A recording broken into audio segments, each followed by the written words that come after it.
सोचने से कहाँ मिलते हैं मंजिल, तमन्नाओं के शहर में चलना भी जरूरी है।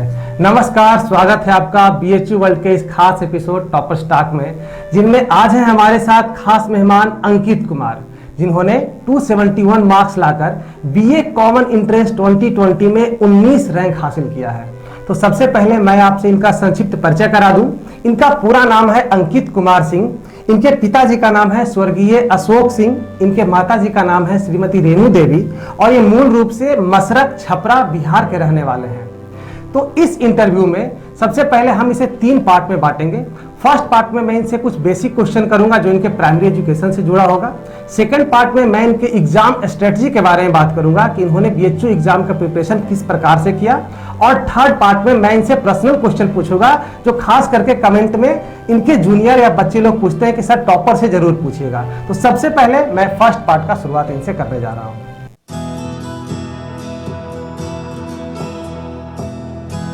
अंकित, बीएचयू वर्ल्ड में आपका स्वागत है और आपको इस बेहतरीन सफलता के लिए शुभकामनाएं। बहुत बहुत धन्यवाद सर। आप इस सफलता का श्रेय किसे देना चाहेंगे? इस बड़ी सफलता का श्रेय मेरे पिताजी जिनका हाल ही में निधन हो गया उनको जाता है, बीएचयू वर्ल्ड की पूरी टीम को जाता है तथा मेरी पूरी फैमिली को जाता है। जैसा कि अभी इन्होंने इंटरव्यू से पहले बताया था, इनके पिताजी का देहांत हाल ही दिसंबर में ही हुआ है। इस कारण ये अभी एक सदमे में है और इससे उभरने का प्रयास कर रहे हैं। तो किसी कवि ने लिखा है कि हाथ बांधे क्यों खड़े हो हादसों के सामने, हाथ से भी कुछ नहीं है हौसलों के सामने। तो इसी हौसले के साथ अंकित आप जीवन में आगे बढ़ें और आपके पिताजी को ईश्वर अपने श्री चरणों में स्थान दें। तो सबसे पहले मैं आपसे कुछ बेसिक क्वेश्चन आपके प्राइमरी एजुकेशन से जुड़ा हुआ पूछूंगा। तो आपने 12th की पढ़ाई किस स्ट्रीम से की, कब की और इसमें आपका कितना मार्क्स आया? मैंने 12th की जो पढ़ाई है वो राजपूत इंटर कॉलेज छपरा से साइंस स्ट्रीम में किया, जिसमें मैंने 72% अंक प्राप्त किए। साइंस में क्या था आपका, मैथ या बायोलॉजी? Math stream. मतलब आप मैथ स्ट्रीम से थे। तो आपका साइंस में मैथ स्ट्रीम रहा और आप यहाँ बीए में इतना अच्छा रैंक हासिल किए हैं, तो आप क्यों यह साइंस से आर्ट्स क्यों टर्न कर गए? सर एक्चुअली मेरा शुरुआत से ही रुझान रहा है कि आर्ट्स की तरफ रहा है, लेकिन समाज में एक माहौल रहता है कि साइंस वाला बच्चा तेज होता है, अच्छा होता है। इसी कारणों से मैंने साइंस ऑप्ट कर लिया। लेकिन मैंने देखा कि अपना पूरा बेहतर प्रयास करने के बावजूद भी मैं अच्छा अंक नहीं लाया उसमें। इस वजह से मैंने अपना इंटरेस्ट को देखते हुए मैंने इसमें प्रवेश किया। मतलब समाज के दबाव में इन्होंने 12th में साइंस लिया, लेकिन अपना इंटरेस्ट जो बच्चे का होता है वही सबसे इंपॉर्टेंट होता है और इस बात को इन्होंने बहुत अच्छा से और जल्द समझ लिया। और देखिए कि इसका जो परिणाम आपके सामने है। तो आपको यह आर्ट्स लेते समय डर नहीं लगा कि मैंने तो 2 साल साइंस की पढ़ाई की है, अब आर्ट्स ले रहा हूँ, तो इससे? सर जब मैं साइंस की पढ़ाई कर रहा था तभी मैं कुछ ना कुछ जो बुक्स हैं जो आर्ट्स या सोशल से रिलेटेड हैं मैं पढ़ता रहता था और जो इनसे रिलेटेड मुद्दे हैं मैं उसको देखता रहता था, इसलिए मुझे ये इंटरेस्ट हमेशा बना रहा। अच्छा अंकित, तो आप यहाँ की पढ़ाई कब शुरू की है, बीएचयू की तैयारी कब शुरू की है? मैंने 1 अप्रैल है उससे मैंने बीएचयू के लिए तैयारी शुरुआत की। 1 अप्रैल से आपने बीएचयू की तैयारी शुरू की। तो उस समय तो कोरोना लगभग आ चुका था, देश में लॉकडाउन भी लग चुका था और ऐसा लग रहा था कि एग्जाम तो होने वाला है। उस समय तो इतना तो माहौल था नहीं कि खत्म हो जाएगा। यस, एक्चुअली मैंने पहले ये नहीं समझ रखा था कि इतना टफ कोई एग्जाम होगा या मतलब इतने हार्ड क्वेश्चंस आएंगे या इसके इतने सारे बच्चे बैठते होंगे।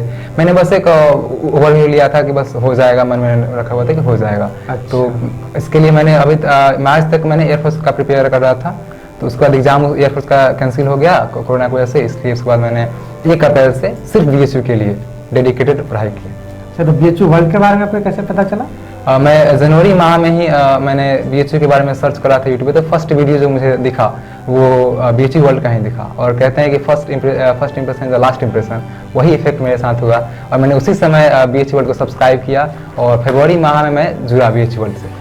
कैसा था आपका फर्स्ट इंप्रेशन बीएचयू वर्ल्ड से जुड़ने के बाद? फर्स्ट वीडियो जो मैंने देखा वो सूरज सर का ही था, जिसमें उन्होंने बताया था कि फॉर्म कब आते हैं, तैयारी कब से शुरू कर देनी चाहिए, सारी स्ट्रेटेजी उन्होंने बताया हुआ था। अच्छा, और जब क्लास ज्वाइन किए बीएचयू वर्ल्ड उसके बाद आपका पहला इंप्रेशन क्या रहा? बीएचयू वर्ल्ड को मैंने जिस व्यू से मैंने ज्वाइन किया हुआ था एक मार्गदर्शन के रूप में, क्योंकि किसी परीक्षा के लिए एक मार्गदर्शक आवश्यक है। या तो आप खुद उसके बारे में जानिए और यदि आप नहीं जानते हैं तो किसी का मार्गदर्शक जरूर चुनिए। तो मुझे इस बारे में बीएचयू पुलिस परीक्षा के बारे में जानकारी ज़्यादा नहीं थी, इसलिए मैंने बीएचयू वर्ल्ड को ज्वाइन किया। अच्छा, तो ये था हमारा फर्स्ट पार्ट। अब हम शुरू करने जा रहे हैं सेकंड पार्ट, जिसमें मैं इनके बीएचयू एग्जाम स्ट्रेटजी के बारे में इनसे बात करूंगा।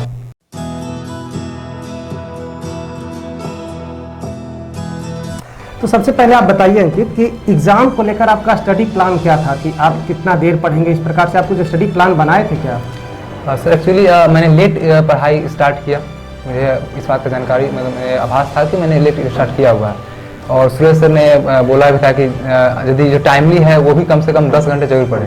तो इस बात को मैंने अपने माइंड में फिट कर लिया कि उससे कम तो पढ़ना ही नहीं है, और इस तरीके से मैंने जो पूरे सिलेबस को BHU वर्ल्ड के पूरे सिलेबस लगभग 100+ जो वीडियोस थे मैंने उसको 15 दिन में कंप्लीट कर लिया। 15 अप्रैल तक मैंने उसको कंप्लीट कर लिया। उसके बाद मैंने रिवीजन स्टार्ट किया, और जिस तरह से लॉकडाउन के डेट बढ़ते गए उसके बाद मैं अपना और उसमें अपना कंटेंट जो सेल्फ स्टडी का था उसमें ऐड करते गए। मतलब इन्होंने पर डे लगभग 10 घंटे की पढ़ाई की। 24 घंटा में सोचिए यह बच्चा कितना डेडिकेटेड होगा, क्योंकि इन्होंने जान लिया था कि मैं लेट से अपना प्रिपरेशन शुरू कर रहा हूँ। तो पर डे जैसा सूरज सर इनको बताए थे कि 10 घंटा आपको पढ़ना है, और उसको फॉलो करते हुए उन्होंने अपनी मेहनत की। और लॉकडाउन किसी किसी के लिए वरदान हुआ, तो इनके लिए भी यह लॉकडाउन वरदान के रूप में हुआ, और इसका इन्होंने इस्तेमाल किया है कि नहीं। तो चलिए अंकित, आपसे अगला सवाल है कि यहाँ आर्ट्स में जब आए, तैयारी शुरू की, तो अलग अलग सेक्शन होते हैं। मैथ रीजनिंग का एक सेक्शन है, लैंग्वेज का एक सेक्शन है, और खास करके GK GS का एक सेक्शन है। तो आप किस सेक्शन पे ज़्यादा फोकस रहे और किस सेक्शन को हल्के में लिए? सर मैंने एक्चुअली किसी भी सेक्शन को कम और ज़्यादा की तरह नहीं देखा। ये था कि GS चूँकि वास्ट है, ज़्यादा उसका सिलेबस है, तो मैंने GS में मतलब मैंने 4 शिफ्ट बनाए हुए थे 3-3 घंटे के, और 2 शिफ्ट में GS को जाता था, और 1 शिफ्ट जो है लैंग्वेज को जाता था, और 1 शिफ्ट जो है वो GK और रीजनिंग को जाता था। हर शिफ्ट में इन्होंने पढ़ाई की और अपने सिलेबस को बांटा।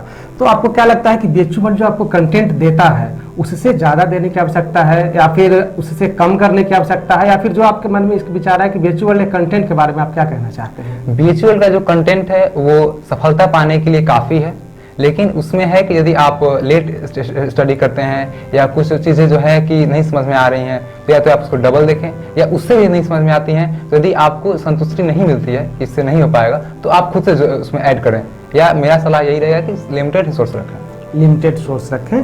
टाइम मैनेजमेंट को लेकर आपका क्या प्लानिंग था कि आप दिन भर में 10 घंटा, ऐसे बता दिए 10 घंटा पढ़ते थे, लेकिन उसके अंदर जो 10 घंटे में कुछ लोग होता है गोल ओरिएंटेड पढ़ाई करता है कि मुझे इतना कर लेना है, कुछ लोग कहता है कि नहीं मुझे 2-2 घंटा ऐसे देना है। तो आपका क्या प्लानिंग था? सर मैंने जो पढ़ाई का जो शेड्यूल किया हुआ था वो मैंने अपने माइंड के हिसाब से किया था। मुझे लेट नाइट तक पढ़ने की आदतें हैं, और मुझे रात को नींद नहीं आती, सुबह में ज़्यादा नींद आती है, तो इसलिए मैंने शिफ्ट बनाया हुआ था। एक मॉर्निंग शिफ्ट, एक जो ये दोपहर का शिफ्ट, उसके बाद एक शाम का शिफ्ट, उसके बाद एक नाइट का जो शिफ्ट था वो मेरे 6 घंटे का था, तो उसमें ही खाने का ब्रेक रहता था।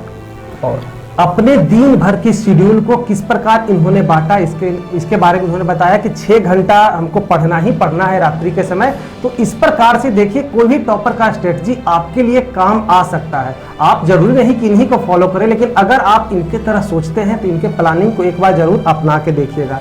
तो अंकित, आप जब एग्जाम दे के निकले थे, वाकई आपका एग्जाम अच्छा गया होगा, लेकिन क्या आपको लगा था कि आप टॉप 20 में आने वाले हैं ऑल इंडिया रैंक में? सर एग्जाम अच्छा गया था, लेकिन ये नहीं सोचा था कि टॉप 20 में ही आएंगे। ये था कि हाँ था अच्छा आएगा, रैंक अच्छा आएगा, ये उम्मीद थी, लेकिन टॉप 20 में आना ये सपने के सब्जेक्ट से होने वाला। चलिए, ये भी एक साधारण विद्यार्थी जिस प्रकार सभी लोग सोचते हैं कोई टॉपर नहीं बन सकता, इनका भी एकदम सेम ख्वाब था कि हो जाएगा लेकिन टॉपर नहीं बन पाएंगे। आप कोई बुक लिस्ट फॉलो किए थे क्या? फर्स्ट ऑफ ऑल मैंने जितने भी BHU वर्ल्ड के जो लेक्चर्स हैं, PDF है, उसको मैंने प्रिपेयर कर लिया। उसके बाद मुझे चूँकि डर था कि मैं चूँकि गैप ईयर था और मुझे किसी भी कीमत को क्रैक करना ही था, क्योंकि ये मेरा लास्ट ऑप्शन था, तो इसलिए मैंने अपने लूसेंट को पढ़ा, लूसेंट पूरा कम्प्लीटली पढ़ा। फिर लैंग्वेज के लिए मैंने लूसेंट का हिंदी कुछ सिलेक्टेड टॉपिक्स हैं उसको ही पढ़ा। मतलब मैंने ये पढ़ने की आवश्यकता सारे नहीं है, मैं ये नहीं कह रहा हूँ कि आप सारे पढ़िए, लेकिन चूँकि आपके पास रिस्क आप नहीं लेना चाहते हैं, आपके पास विकल्प नहीं है कोई, तो आप निश्चित तौर पर पढ़ें, क्योंकि एग्जाम के लिए कोई फिक्स नहीं है कि इसी से आएगा क्वेश्चन, कहाँ से आएगा कुछ नहीं कर सकते हैं। मतलब इन्होंने भी रामबाण का सहारा लिया, जो लूसेंट है। एक जो थे आपके टॉपर, आप देखे होंगे, उन्होंने रामबाण का सहारा नहीं लिया था वीरेंद्र, इन्होंने रामबाण का सहारा लिया। तो ये होता है, अपनी अपनी मेंटेलिटी होती है, तैयारी करने की अपनी अपनी रणनीति होती है कि किस प्रकार मुझे किस बुक का सहायता लेना है। तो BHU वर्ल्ड जो आपको टेस्ट सीरीज प्रोवाइड कराता था या रैंक बूस्टर जो ग्रुप बनाया था, उसके बारे में आपका कुछ एक्सपीरियंस है? टेस्ट सीरीज बहुत ही अच्छा था। मैंने जब फर्स्ट टेस्ट लगाया उसमें मतलब मैंने 150 स्कोर किया हुआ था, और जैसे कि पहले ही सूरज सर ने बता दिया होता है कि 250 आप नहीं ला पाते हैं तो कुछ नहीं हो सकता है आपका। तो मेरे मन में ये डर हो गया और दबाव भी हो गया कि नहीं, लाना ही है, किसी भी कीमत पे लाना है। तो उसके लिए मैंने बहुत मेहनत की, किसी भी तरह से मतलब उसमें और ज़्यादा मार्क्स ला सके, और ज़्यादा मार्क्स ला सके। पूरे सेक्शन वाइज मैंने साइंस में जीएस में इतना लाना है, फिर मैथ में इतना लाना है, लैंग्वेज में इतना लाना है, इस तरीके से मैंने उसको प्रिपेयर किया। टेस्ट सीरीज बहुत ही अच्छा था, मतलब ये BHU के लेवल के ही था। और जो रैंक बूस्टर ग्रुप था, मतलब ये कह सकते हैं कि एक रामबाण औषधि हमारे संस्कृतियों में कहा गया है, वो रामबाण औषधि है। मतलब रैंक बूस्टर ग्रुप रामबाण औषधि है जो हर बीमारी का इलाज कर ही देगा। तो जो अभी जुड़े हैं या फिर जो जुड़ने वाले हैं वो जरूर प्रयास करें कि अंतिम समय में BHU वर्ल्ड के रैंक बूस्टर ग्रुप में जुड़ जाएं। तो चलिए, ये था हमारा सेकंड पार्ट। अब हम अपने इंटरव्यू के लास्ट राउंड की ओर बढ़ रहे हैं, जिसमें मैं अंकित से कुछ पर्सनल सवाल पूछूंगा जो कि इन्हीं के जूनियर द्वारा पूछा जाता है कि सर टॉपर से जरूर पूछिएगा।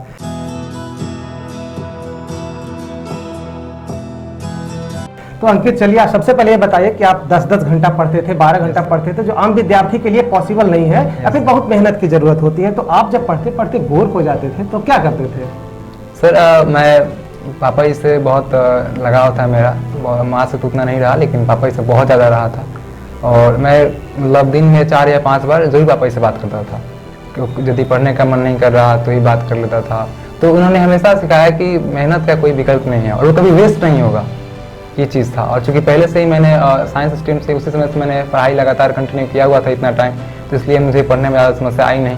मैंने अचानक 10 घंटे नहीं पढ़ा, मैंने पहले से ही इसे पढ़ता आ रहा था, इसलिए ये हो पाया।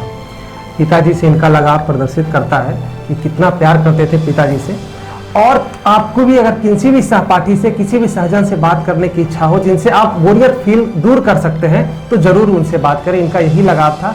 आशा करता हूं कि आप अपने पिताजी के सपने को जरूर पूरा करेंगे और आपका मेहनत और आपकी यह जो कॉन्फिडेंस है जरूर बताता है कि आप इसमें सफल होंगे। आपकी हॉबीज क्या क्या है? सर मैं खेलना पसंद करता हूँ, रनिंग ही मेरी हॉबी है। लेकिन चूँकि लॉकडाउन था तो मैं ये सब नहीं कर पाया, तो घर पे ही कविताएं लिखने का मुझे शौक़ है। तो मैंने इस लॉकडाउन में 2 कविताएं लिखी है। तो अगर आपको कुछ लाइन याद हो अपनी कविताओं की तो जरूर सुनाएं। एक कविता है जो कि मैंने अपने पिता के द्वारा संबोधन मुझे था, उस रूप में मैंने उसको लिखा हुआ था। इस कविता का हेडिंग है, हे अर्जुन लक्ष्य साध तो।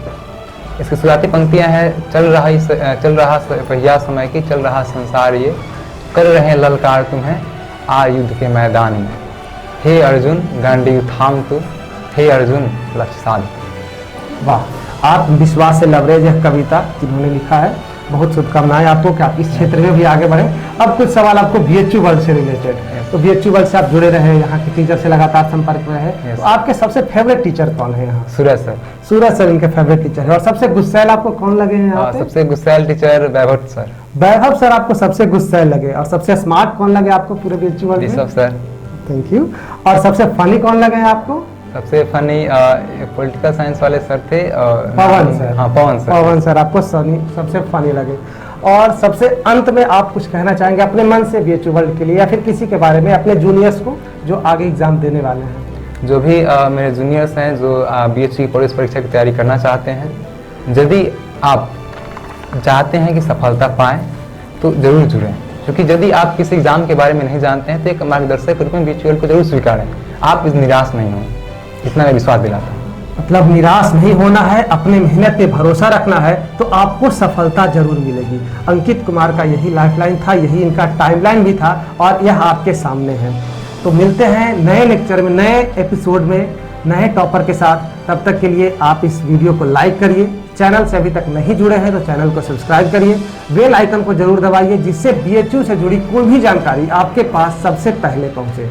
मिलते हैं नए एपिसोड में, बहुत बहुत धन्यवाद।